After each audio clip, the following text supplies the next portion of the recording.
Hello नमस्कार, मैं हूं doctor Santosh Pandey, assistant professor Hindi विभाग फिरोज़ गांधी कॉलेज रायबरेली। मैं अपने सभी विद्यार्थियों का अपनी इस क्लास में स्वागत करता हूं। आज की क्लास किसी स्पेशल क्वेश्चन को लेकर के नहीं है। आज बहुत बार हम देखते हैं कि बच्चे अक्सर पूछते रहते हैं कि सर प्रसिद्ध विद्वानों, आलोचकों के कथन हमको बता दीजिए कि आचार्य शुक्ल ने तुलसीदास जी के बारे में क्या कहा है, कबीरदास जी के बारे में क्या कहा है, सूरदास जी के बारे में क्या कहा है, अज्ञेय के बारे में क्या कहा है, मुक्तिबोध के बारे में क्या कहा है, या हजारी प्रसाद द्विवेदी ने इन सब के बारे में क्या कहा है, प्रयोगवाद के बारे में किन लोगों ने क्या कहा है, छायावाद के बारे में किन लोगों ने क्या कहा है, भक्तिकाल के बारे में किन लोगों ने क्या कहा है, आदिकाल के बारे में किन लोगों ने क्या कहा है। किन लोगों का मतलब मेरा है विद्वानों और आलोचकों से। तो इसी विषय को लेकर के मेरे दिमाग में ये बात बहुत दिन से चल रही थी। कई एक बार बच्चों ने मुझसे पूछा कि सर मुझे वो लिख करके दे दीजिए, लेकिन किसी कारणवश मैं नहीं दे पाया। तो ये मेरे विचार में बार बार घूम रही थी बात कि किसी न किसी दिन इस पर मैं एक ऑडियो या वीडियो ज़रूर बनाऊंगा। तो इसी से संबंधित मैं इस वीडियो को रिकॉर्ड कर रहा हूँ। देखिए ये कितने इम्पोर्टेंट है आपके लिए। और सबसे बड़ी बात इसमें यह है कि ये क्लास कक्षा 10 से लेकर के और उच्चतर एमए, पीएचडी, नेट तक के बच्चे, इसे विद्यार्थी, अध्यापक कोई भी इसे सुन सकता है, देख सकता है, याद कर सकता है, लिख सकता है, क्योंकि ये पढ़ने पढ़ाने के दौरान आपको बहुत काम देंगी। अगर आप पढ़ाने वाले हैं तो भी आपके काम की है, और आप पढ़ने वाले हैं तो भी आपके काम की है। यानी ये वीडियो अध्ययन और अध्यापन दोनों दृष्टिकोण से बहुत ही लाभदायक होने वाली है। अगर हम बच्चों की बात करें, अपने विद्यार्थियों की बात करें, तो विद्यार्थियों के लिए यह इसलिए आवश्यक है कि जब वे कोई क्वेश्चन लिखते हैं और उसमें अगर किसी कथन, किसी आलोचक या किसी विद्वान का वक्तव्य डाल देते हैं तो उस क्वेश्चन की गंभीरता बढ़ जाती है, उस क्वेश्चन का जो वजन होता है वो बढ़ जाता है। और अगर किसी क्वेश्चन की गंभीरता बढ़ गई, उसकी प्रामाणिकता बढ़ गई, उसका वजन बढ़ गया, तो एग्जामिनर के सामने वो कॉपी पढ़ते ही एग्जामिनर के दिलो दिमाग में एक अलग से इफ़ेक्ट डालती है, एक एक्स्ट्रा इफ़ेक्ट डाल देती है। और इसकी वजह से एग्जामिनर आपको नंबर देने में बिल्कुल संकोच नहीं करता है। वो हाथ खोल करके आपको नंबरों से नवाज देता है। और ऐसे ही बच्चे होते हैं जिनके बारे में कहा जाता है कि फ़लाँ ने कॉलेज टॉप कर दिया, फ़लाँ ने यूनिवर्सिटी टॉप कर दिया, फ़लाँ को गोल्ड मेडल मिला। तो कैसे मिला? यानी वे सामान्य विद्यार्थी नहीं हैं। उन्होंने कुछ अलग जा कर के, कुछ अलग हट करके अपनी पढ़ाई की, कुछ अलग हट करके लिखा, कुछ अलग हट करके सोचा। तो ये जो वीडियो बन रही है ये भी कुछ अलग हट करके ही है। अगर आप इन चीज़ों को अपने क्वेश्चंस में शामिल करते हैं तो ये आपके लिए बहुत लाभदायक होंगी। इसके साथ एक दूसरी बात और जुड़ी हुई है कि ये वीडियो या ऐसे कथन ये केवल high school, inter, BA, MA में आप लिख करके अच्छे नंबर ला लें, सिर्फ इसी के लिए नहीं है। आप आगे चल करके बड़ी बड़ी परीक्षाएं देते हैं, वो चाहे यूपीएससी की परीक्षाएं हों, चाहे तमाम स्टेट्स की पब्लिक सर्विस कमीशन की परीक्षाएं हों, उनमें सब में रिटन एग्जामिनेशन होता है बड़ी बड़ी परीक्षाओं में। तो वहाँ चल करके भी आपको बहुत काम देने वाली चीज़ें हैं। तो इसलिए मैं इस वीडियो को आज बनाने का प्रयास कर रहा हूँ। हम इसमें क्या करेंगे कि जो हमारे बड़े आलोचक हैं, बड़े विद्वान हैं, उन्होंने किसी कवि के बारे में, किसी युग के बारे में क्या कहा है, वो हम आपको यहाँ बोलेंगे। आप उन्हें लिख लेंगे, आप उन्हें याद करें। और इस वीडियो को अगर आप हफ्ते या 10 दिन में एक बार लगातार सुनते रहें तो सुनते सुनते चीज़ें अपने आप याद हो जाती हैं। आपको लिख करके रटने की ज़्यादा आवश्यकता नहीं पड़ेगी, क्योंकि मैं बार बार कहता हूँ कि चीज़ें सुन करके बहुत तेज़ी से याद होती हैं। अपनी आँखों से अपने आप पढ़ करके चीज़ें कम याद होती हैं, क्योंकि हमारा दिमाग उतना सक्रिय उन चीज़ों पर नहीं हो पाता है।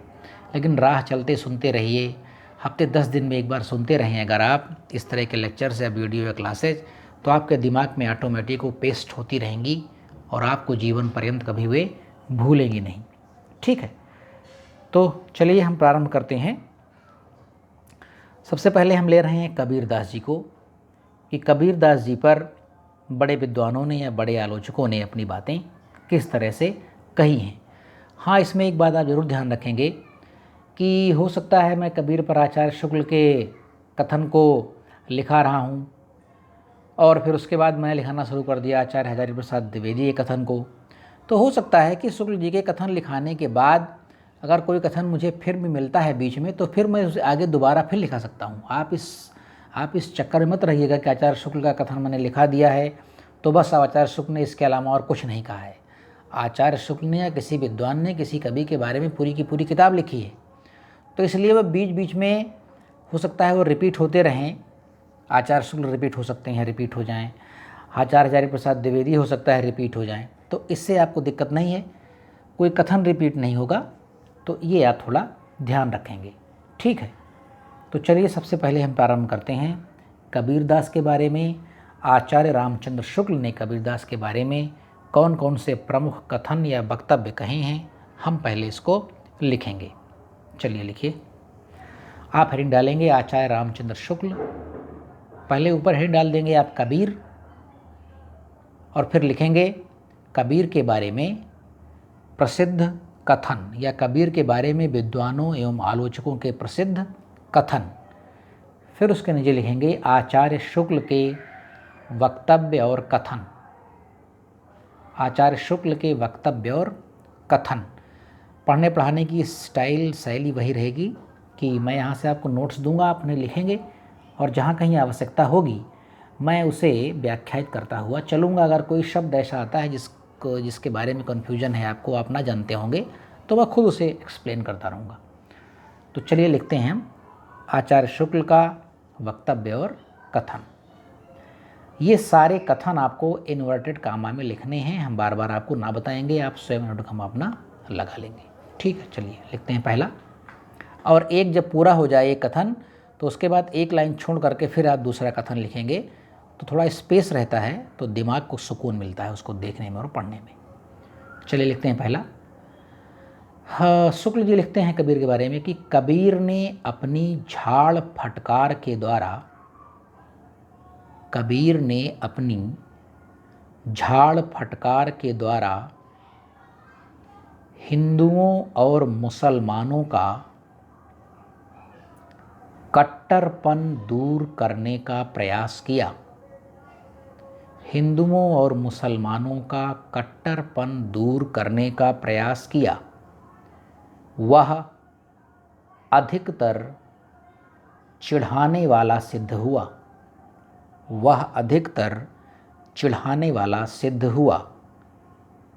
हृदय के मर्म को स्पर्श करने वाला नहीं। हृदय के मर्म को स्पर्श करने वाला नहीं। Full stop, inverted comma close. एक लाइन छोड़ करके दूसरा वक्तव्य लिखेंगे। कबीर तथा अन्य निर्गुणपंथी संतों के द्वारा, कबीर तथा अन्य निर्गुणपंथी संतों के द्वारा अंतःसाधना में रागात्मिका और ज्ञान का योग तो हुआ। रागात्मिका और ज्ञान का योग तो हुआ, पर कर्म की दशा वही रही जो नाथपंथियों के यहाँ रही। पर कर्म की दशा वही रही जो नाथपंथियों के यहाँ रही। फुल स्टॉप लगा करके इन्वर्टेड कामा क्लोज कर देंगे। अब इसमें एक शब्द आ रहा है रागात्मिका। अंतःसाधना मतलब साधना का जो आंतरिक स्वरूप है वो अंतःसाधना है। रागात्मिका का मतलब होता है, ये शब्द बना है राग से, लगाव से, जुड़ाव, स्नेह। रागात्मिका मतलब जुड़ाव, स्नेह, लगाव। ये जो वृत्ति है इसको बोलते हैं रागात्मिका वृत्ति, ठीक। चलिए अगला लिखते हैं, इन्वर्टेड कामा लगा कर लिखेंगे। कबीर ने केवल भिन्न प्रतीत होती हुई, कबीर ने केवल भिन्न प्रतीत होती हुई परोक्ष सत्ता की एकता का आभास दिया था। कबीर ने केवल भिन्न प्रतीत होती हुई परोक्ष सत्ता की एकता का आभास दिया था। प्रत्यक्ष जीवन की एकता का दृश्य सामने रखने की आवश्यकता बनी रही। प्रत्यक्ष जीवन की एकता का दृश्य सामने रखने की आवश्यकता बनी रही। यह जायसी द्वारा पूरी हुई। यह मलिक मोहम्मद जायसी द्वारा पूरी हुई। अब इस कथन को आप जायसी के भी संबंध में लिख सकते हैं। फुल स्टॉप नोट कामा क्लोज करेंगे, एक लाइन छोड़ करके लिखेंगे दूसरा कथन। इसमें कोई संदेह नहीं कि इस मौके पर जनता के उस बड़े भाग को संभाला, इस मौके पर जनता के उस बड़े भाग को संभाला जो नाथपंथियों के प्रभाव से प्रेम भाव, नाथपंथियों के प्रभाव से प्रेम भाव और भक्ति रस से शून्य शुष्क पड़ता जा रहा था। शून्य शुष्क पड़ता जा रहा था। चलिए एक लाइन छोड़ करके लिखते हैं अगला उदाहरण, अगला कथन। कबीर ने चलती बोली में अपनी वाणी कही। किस बोली में? चलती बोली में, यानी जन भाषा में, सामान्य भाषा में। कबीर ने चलती बोली में अपनी वाणी कही, पर वह बोली बेठिकाने की थी। पर वह बोली बेठिकाने की थी। उसका कोई नियत रूप न था। उसका कोई नियत रूप न था। सौरसेनी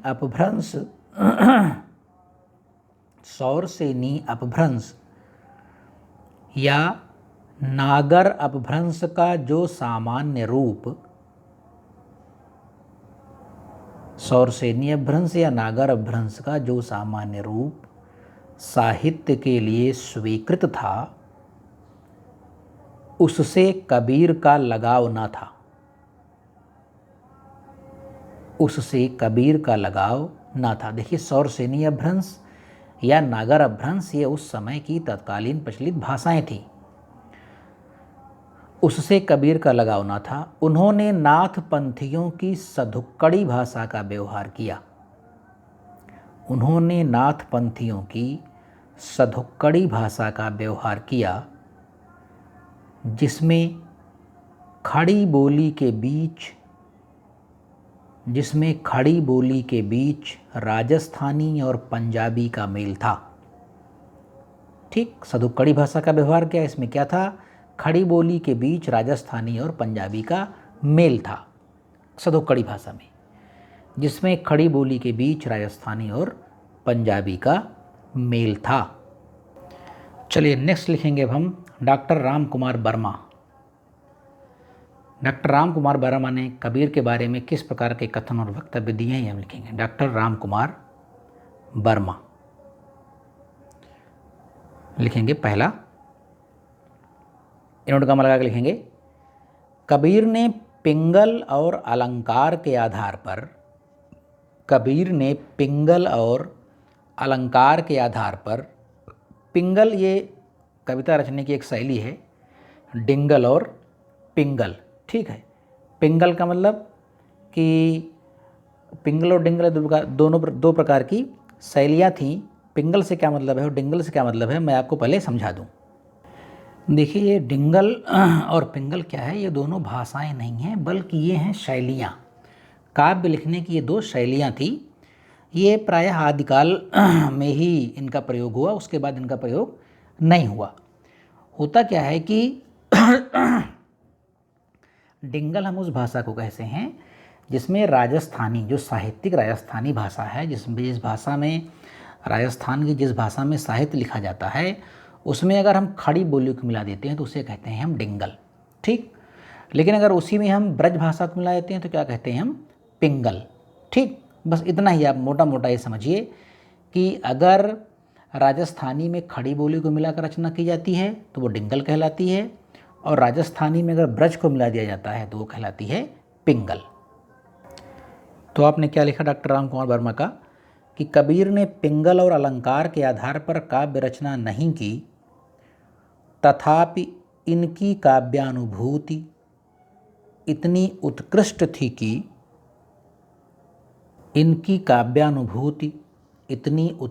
थी कि सरलता से महाकवि कहे जा सकते हैं। सरलता से महाकवि कहे जा सकते हैं। कविता में छंद और अलंकार गौड़ है।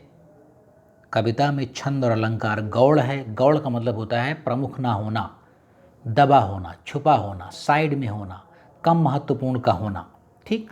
तो इनकी कविताओं में छंद और अलंकार गौड़ है। छंद आ गया ठीक है, नहीं आया कोई बात नहीं, अलंकार आ गए ठीक है, नहीं आया कोई बात नहीं। कोई उन्होंने प्रयास नहीं किया कि ना नहीं छंदों में ही बात करें, हम अलंकारों में ही बात करें। ये दोनों चीज़ें इनके यहाँ गौड़ थी, प्रमुख नहीं थी। कविता में छंद और अलंकार गौड़ है, संदेश प्रधान है। संदेश प्रधान है। कबीर ने अपनी कविता में महान संदेश दिया है। कबीर ने अपनी कविता में महान संदेश दिया है, ठीक। तो ये डॉक्टर राम कुमार वर्मा का था। फुल स्टॉप लगा के उनका क्लोज कर देंगे। दूसरा लिखेंगे लाइन छोड़ करके इन्हीं का। कबीर की कविता में कला का अभाव है। कबीर की कविता में कला का अभाव है। अभाव होगा, जाहिर सी बात है, कोई छंद अलंकार रस इनसे कोई कबीर को मतलब नहीं था। यही सब कलाएं हैं कविता की। कबीर की कविता में कला का अभाव है। उनकी रचना में पद विन्यास का चातुर्य नहीं है। उनकी रचना में पद विन्यास का चातुर्य नहीं है। उन्होंने जानबूझ करके किसी पद की रचना नहीं की, हृदय में जो आ गया उसको उन्होंने लिख दिया। इसीलिए कहा जाता है कि उनकी रचना में पद विन्यास का चातुर्य नहीं है। उलट बांसियों में क्लिष्ट कल्पना है। उलट बांसियों में क्लिष्ट कल्पना है। भाषा बहुत भारी है। उलट बांसियाँ क्या होती हैं? उल्टी बानी। कबीरदास की उल्टी बानी है।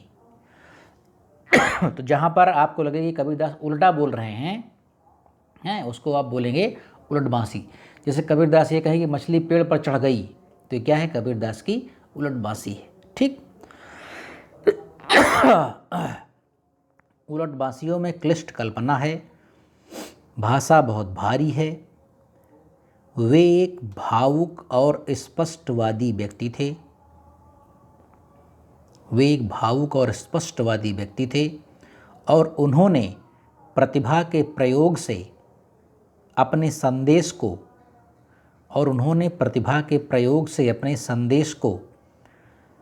भावनात्मक रूप देकर हृदयग्राही बना दिया था। अपने संदेश को भावनात्मक रूप देकर हृदयग्राही बना दिया था। यानी संदेश उनका रूखा सूखा नहीं था, उसमें इमोशंस थे। उसे पहले भावनात्मक रूप दिया और भावनात्मक रूप देते ही वह हृदय में समा गया लोगों के, ठीक। उन्होंने प्रतिभा के प्रयोग से अपने संदेश को भावनात्मक रूप देकर हृदयग्राही बना दिया था। Full stop, inverted comma close करेंगे। अगला लिखेंगे राम कुमार वर्मा जी का ही। उनकी कला उनकी स्पष्टवादिता में थी। उनकी कला यानी कबीरदास की कला उनकी स्पष्टवादिता में थी, उनकी स्वाभाविकता में थी। उनके विरह के पद साहित्य के किसी भी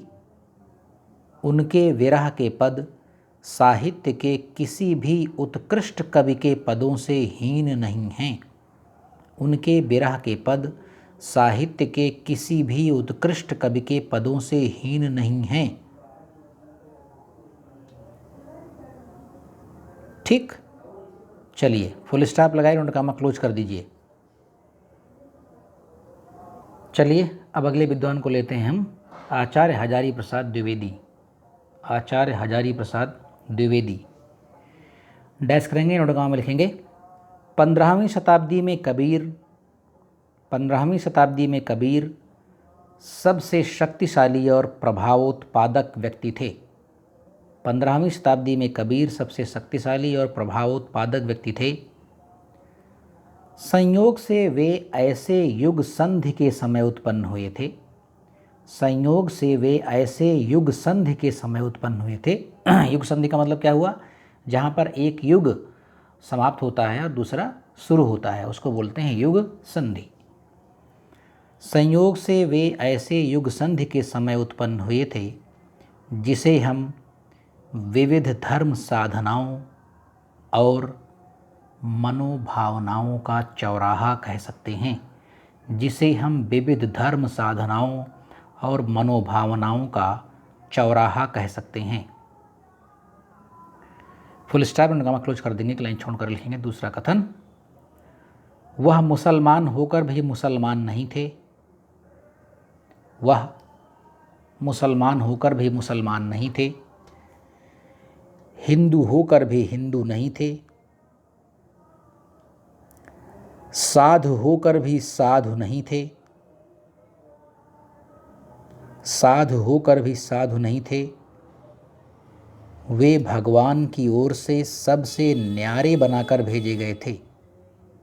वे भगवान की ओर से सबसे न्यारे बनाकर भेजे गए थे। वे भगवान के नरसिंहावतार की मानो प्रतिमूर्ति थे। वे भगवान के नरसिंहावतार की मानो प्रतिमूर्ति थे। नरसिंहावतार का मतलब क्या हुआ? ऐसा अवतार जिसमें नर और सिंह दोनों हो। हिरण्यकश्यप का वध करने के लिए प्रभु ने यह अवतार धारण किया था, नरसिंहावतार। वे भगवान के नरसिंहावतार की मानो प्रतिमूर्ति थे। अगला लिखेंगे, full stop, inverted comma close करेंगे।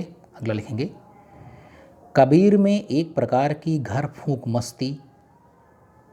कबीर में एक प्रकार की घर फूंक मस्ती और फक्कड़ाना लापरवाही के भाव मिलते हैं। और फक्कड़ाना लापरवाही के भाव मिलते हैं। उन्हें अपने आप पर अखंड विश्वास था। उन्हें अपने आप पर अखंड विश्वास था। उन्होंने कभी अपने ज्ञान को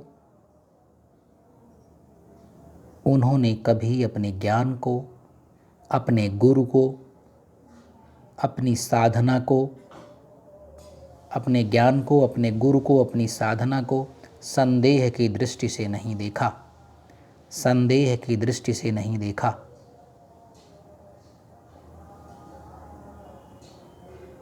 नेक्स्ट लिखेंगे इन्हीं का, कबीर दास के आक्रमणों में जहां लापरवाही का कवच है। आक्रमणों से क्या तात्पर्य है? कबीर दास ने जो धर्म के कर्मकांडों के ऊपर जो बड़ी कठोर टिप्पणियां की हैं, उन आक्रमणों से तात्पर्य है यहाँ पर।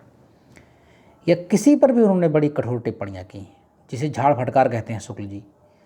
कबीर दास के आक्रमणों में जहाँ लापरवाही का कवच है, वहाँ आत्मविश्वास का कृपाण भी। वहाँ आत्मविश्वास का कृपाण भी। कबीर ग्रंथावली के पदों और साखियों में यह घर फूंक मस्ती और फक्कड़ाना लापरवाही मिल जाती है। कबीर ग्रंथावली के पदों और साखियों में यह घर फूंक मस्ती और फक्कड़ाना लापरवाही मिल जाती है, परंतु बीजक के पदों में वह बहुत कम हो गई है। परंतु बीजक के पदों में वह बहुत कम हो गई है।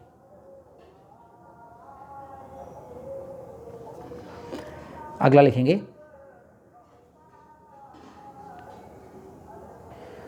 यह भक्ति योगियों के पास नहीं थी। यह भक्ति योगियों के पास नहीं थी, सिद्धों के पास नहीं थी, कर्मकांडियों के पास नहीं थी, पंडितों के पास नहीं थी, मुल्लों के पास नहीं थी। इस परम अद्भुत रत्न को पाकर क्या अद्भुत रत्न? भक्ति। इस परम अद्भुत रत्न को पाकर कबीर कृतकृत्य हो गए। कबीर कृतकृत्य मतलब धन्य हो जाना। कबीर कृतकृत्य हो गए। चलिए नेक्स्ट लिखते हैं डॉक्टर बच्चन सिंह। डॉक्टर बच्चन सिंह। कबीर धर्म के माध्यम से समाज में क्रांतिकारी परिवर्तन लाना चाहते थे। कबीर धर्म के माध्यम से समाज में क्रांतिकारी परिवर्तन लाना चाहते थे। वे ऐसे समाज की स्थापना करना चाहते थे। वे ऐसे समाज की स्थापना करना चाहते थे जिसमें ना कोई हिंदू हो, ना मुसलमान, ना पूजा हो, ना नमाज, ना पंडित हो, ना मुल्ला, सिर्फ इंसान हो। सिर्फ इंसान हो। Full stop and comma close. अगला लिखेंगे लाइन छोड़ करके, बच्चन सिंह का ही। कबीर का प्रादुर्भाव एक घटना है। कबीर का प्रादुर्भाव, प्रादुर्भाव मतलब उनका पैदा होना या उनका इस युग में आना। कबीर का प्रादुर्भाव एक घटना है। हिंदी भक्ति काव्य का प्रथम क्रांतिकारी पुरस्कर्ता। हिंदी भक्ति काव्य का प्रथम क्रांतिकारी पुरस्कर्ता। कबीर ने जो कुछ किया उसके पीछे एक परंपरा है। कबीर ने जो कुछ किया उसके पीछे एक परंपरा है। इतिहास की एक सामंती मंजिल है। इतिहास की एक सामंती मंजिल है। मुल्ला पंडितों का वर्चस्व है, किंतु कबीर के व्यक्तित्व में वह ताकत थी। किंतु कबीर के व्यक्तित्व में वह ताकत थी जिससे सामंती व्यवस्था के इन सरमायादारों की मूर्ति तोड़ने में, जिससे सामंती व्यवस्था के इन सरमायादारों की, सरमायादारों मतलब लंबरदार कह लीजिए, नेता कह लीजिए, जिससे सामंती व्यवस्था के इन सरमायादारों की मूर्ति तोड़ने में वह एक सीमा तक सफल हुए। वह एक सीमा तक सफल हुए। नेक्स्ट लिखेंगे बच्चन सिंह का ही। आज की शिष्ट और शिक्षित जनता पर, आज की शिष्ट और शिक्षित जनता पर कबीर का प्रभाव किसी भी अन्य कवि के प्रभाव से अधिक ही पड़ा है। कबीर का प्रभाव किसी भी अन्य कवि के प्रभाव से अधिक ही पड़ा है। अगला लिखेंगे बच्चन सिंह का ही। कबीर से बड़ा मूर्ति भंजक इतिहास में दूसरा नहीं है। कबीर से बड़ा मूर्ति भंजक इतिहास में दूसरा नहीं है। यह कहना कि वे समाज सुधारक थे गलत है। यह कहना कि वे समाज सुधारक थे गलत है। यह कहना कि वे धर्म सुधारक थे और भी गलत है। यदि वे सुधारक थे तो रेडिकल सुधारक। यदि वे सुधारक थे तो रेडिकल सुधारक। रेडिकल का मतलब होता है उग्र, या जो पूरे दमखम से किसी काम को करता है उसे बोलते हैं रेडिकल। पूरी तरह से एकदम मौलिक सुधारक, किसी की देखा देखी नहीं, अपने अंदर एकदम ओरिजिनल भावना लेकर के जो काम करता है उसे हम रेडिकल बोलते हैं। यदि वे सुधारक थे तो रेडिकल सुधारक।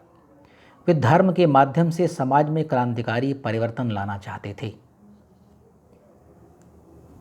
वे धर्म के माध्यम से समाज में क्रांतिकारी परिवर्तन लाना चाहते थे। Full stop and comma close.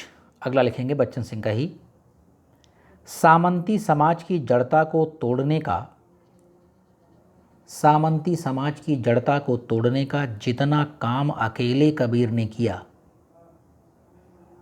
सामंती समाज की जड़ता को तोड़ने का जितना काम अकेले कबीर ने किया उतना अन्य संतों और सगुण मार्गियों ने मिलकर भी नहीं किया। उतना अन्य संतों और सगुण मार्गियों ने मिलकर भी नहीं किया।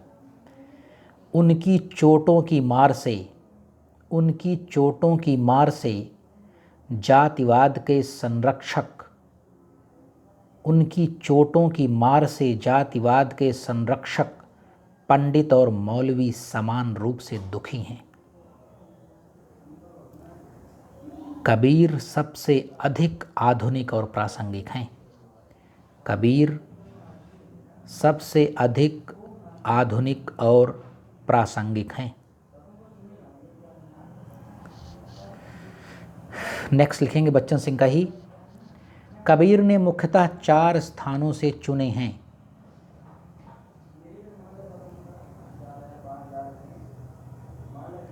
कबीर ने प्रतीक मुख्यतः 4 स्थानों से चुने हैं। प्रतीक 4 स्थानों से चुने हैं। कौन कौन से?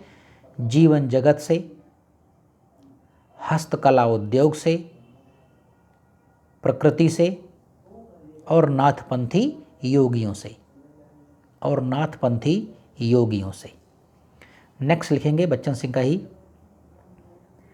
मुहावरों और लोकोक्तियों को उन्होंने सीधे लोक से लिया है। मुहावरों और लोकोक्तियों को उन्होंने सीधे लोक से लिया है। उनकी भाषा अनगढ़ है। उनकी भाषा अनगढ़ है, पर यथार्थ से जुड़ी होने के कारण अभिव्यक्ति क्षमता में बेमिसाल है। उनकी भाषा अनगढ़ है, पर यथार्थ से जुड़ी होने के कारण अभिव्यक्ति क्षमता में बेमिसाल है। भाषा की यह स्वाभाविकता आगे चलकर प्रेमचंद में ही मिलती है। भाषा की यह स्वाभाविकता आगे चलकर प्रेमचंद में ही मिलती है। ठीक, तो ये था बच्चन सिंह का। अगला लिखते हैं हम डॉक्टर गोविंद त्रिगुणायत। डॉक्टर गोविंद त्रिगुणायत। कबीर की भक्ति भारतीय होकर भी, इन गाँव में लिखेंगे, कबीर की भक्ति भारतीय होकर भी सार्वलौकिक और सार्वभौमिक है।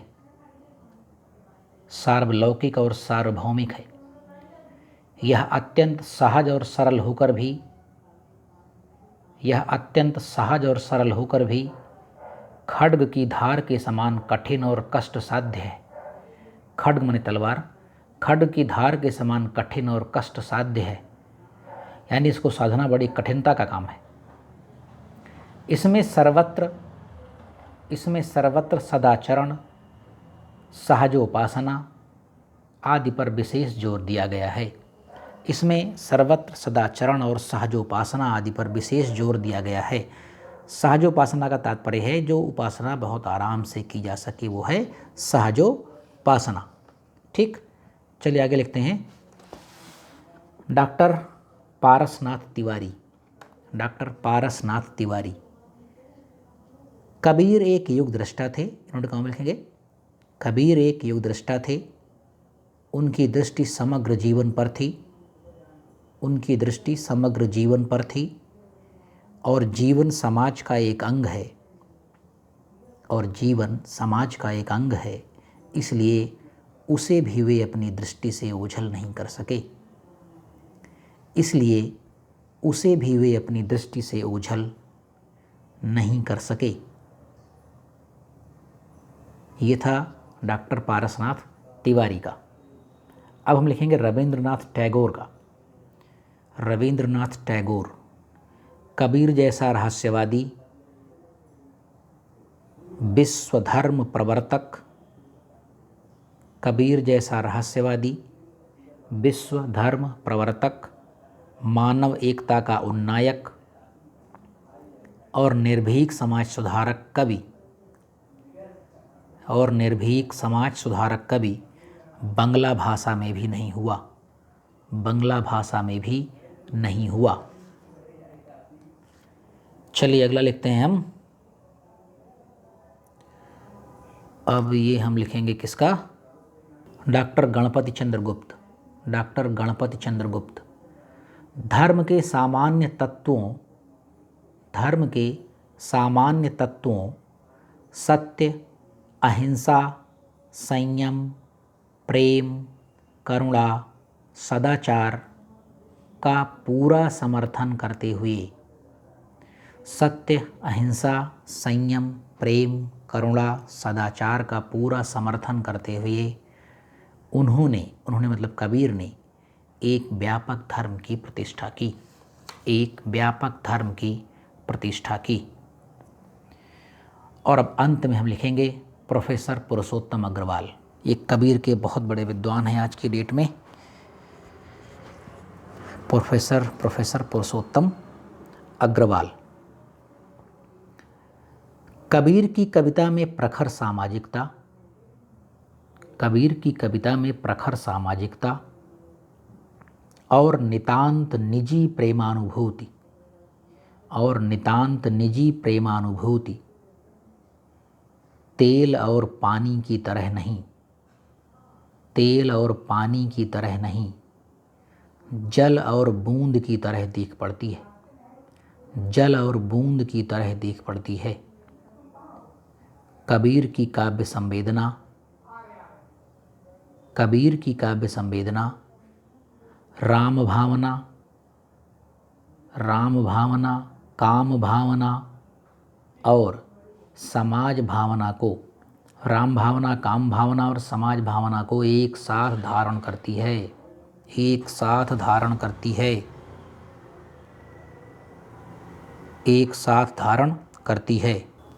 एक लिखेंगे और फिर हम इसे समाप्त करेंगे इस क्लास को। पुरुषोत्तम अग्रवाल साहब का कबीर की साधना का मूल आधार है यह अंतर्दृष्टि, कबीर की साधना का मूल आधार है यह अंतर्दृष्टि कि, कबीर की साधना का मूल आधार है यह अंतर्दृष्टि कि धर्म सत्ता ने मनुष्य के सहज स्वभाव को ही विकृत कर दिया है, धर्म सत्ता ने मनुष्य के सहज स्वभाव को ही विकृत कर दिया है।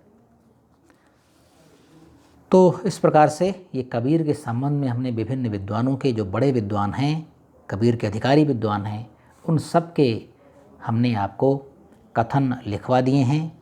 और अगर कहीं और कथन मिलता है तो हम उसे बीच बीच में शेयर करते रहेंगे आपसे। आप मेरे साथ 37-38 मिनट तक बने रहे इस क्लास में। अब मैं अपने सभी विद्यार्थियों को धन्यवाद ज्ञापित करता हूँ। मैं आभारी हूँ कि आप सब पढ़ लिख रहे हैं। मैं उन्हीं विद्यार्थियों के प्रति अपना आभार प्रकट कर रहा हूँ, धन्यवाद प्रकट कर रहा हूँ, जो वास्तव में पढ़ने लिखने में अपना मन लगा रहे हैं, बाकी के प्रति नहीं। इसलिए ध्यान रखें कि हम आभारी अपने सिर्फ उन्हीं विद्यार्थियों के हैं जो विद्या के अर्थी हैं, जो विद्या के अर्थी निकाल रहे हैं, उसके, उन विद्यार्थियों के नहीं। तो बस ऐसी ही ये मैं जो विद्वानों और आलोचकों के प्रसिद्ध कथन है, ये पार्ट 1 है। इस तरह से part 2, part 3, part 4, part 5, part 6 जितना संभव होगा वो वीडियोज़ में बनाता रहूँगा। तो चलिए, किसी अगली वीडियो में आपसे बहुत जल्द मुलाकात होगी। नमस्कार। बस यही है कि आप इसे एक बार लिख लें और इसे हफ्ते 10 दिन में एक बार सुन लें, हफ्ते 10 दिन में एक बार सुन लें, धीरे धीरे धीरे धीरे, और बीच में जो लिखा है उसे आप पढ़ते रहें 1-2 बार। बस ये ऑटोमेटिक याद हो जाएगी, इसको रटने की आवश्यकता आपको नहीं पड़ेगी। चलिए, मिलते हैं बहुत जल्द आपसे। नमस्कार।